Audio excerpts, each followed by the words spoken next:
Hello and welcome back to another video. I am Angst, but you can call me Katie.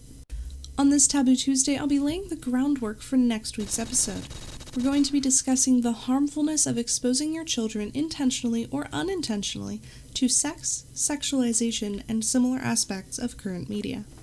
I like to call these kids overexposed and underprepared. Today, children are being sexualized earlier and earlier, in part because they're exposed to sexual material in movies, television, music, and other media sooner than ever before.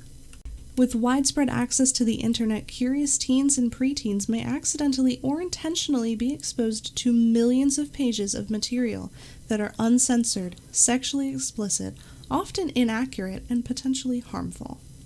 Many people would ask, so what? If kids don't understand it, how can they be affected by it? Well, even young children can't understand sex or its role in relationships, but the images they see can leave lasting impressions. Children as young as 8 and 9 years old are coming across sexually explicit material on the internet and in other media. Although research is just beginning to assess the potential damage, there's reason to believe that early exposure to sexual content may have undesirable effects. Research has long established that teens who watch movies or listen to music that glamorize drinking, drug use, or violence tend to engage in those behaviors themselves. A 2012 study shows that movies influence teens' sexual attitudes and behaviors as well. This study, published in Psychological Science, found that the more teens were exposed to sexual content in movies, the earlier they started having sex and the likelier they were to have casual, unprotected sex.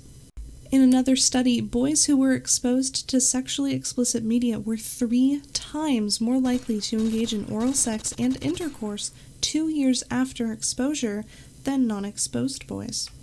Young girls exposed to sexual content in the media were twice as likely to engage in oral sex and 1.5 times as likely to have intercourse.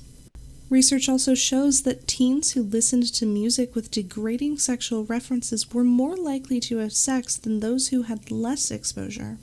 Just as we read specific books and show educational movies to our children in hopes that they will learn lessons from the characters, the media provides a type of sex education to young people which can be rather alluring.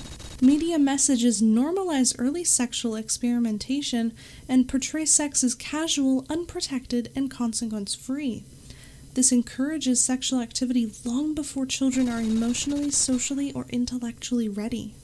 The earlier a child is exposed to sexual content and begins having sex, the likelier they are to engage in high-risk sex.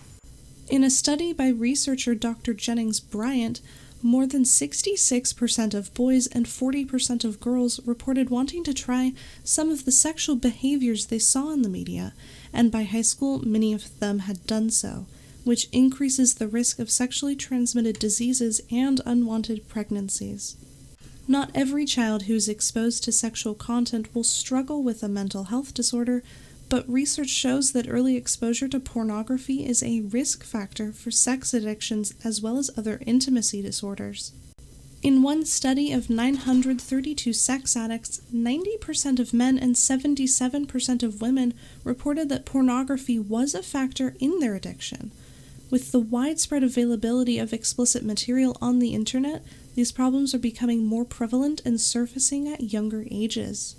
According to some studies, early exposure, by age 14, to pornography and other explicit material may increase the risk of a child becoming a victim of sexual violence or acting out against another child in a sexual way. For some people, habitual use of pornography may prompt a desire for more violent or deviant material, including depictions of rape, torture, or humiliation. If people seek to act out what they see, they are more likely to commit sexual assault, rape, or child molestation. Early exposure to sexual content in the media may have a profound impact on children's values, attitudes, and behaviors towards sex as well as relationships. Unfortunately, media portrayals do not always reflect the message that parents want to send. There are a few things you can do to convey your message to your child or children. Know what your children are watching, playing, and listening to, and take advantage of teachable moments to discuss any inappropriate content or behaviors with them. Set and enforce limits around screen time. Children currently are exposed to way too many hours of screen time per day. Primarily for young children and those going through the beginning stages of puberty, make use of internet filters and parental controls. Share your family's values and expectations regarding sex and relationships. Don't necessarily force a personal belief or opinion, simply instill solid morals. Talk to your child about media representations of sex and relationships, and teach them to question the accuracy and intent of the messages that they receive. For most families, banning media from the home isn't a realistic option. After all, most 8 to 18-year-olds devote a staggering average of 7.5 hours to media in a typical day, according to a 2009 study by the Kaiser Family Foundation. More than half of that content contains sexual images or references. The goal isn't to avoid the issue, but to approach it head-on so that your children learn about sex and relationships from their most trusted source, you. That's gonna be it for this episode. Like, comment, and share as you please, and I will see you in the next one. Okay, bye!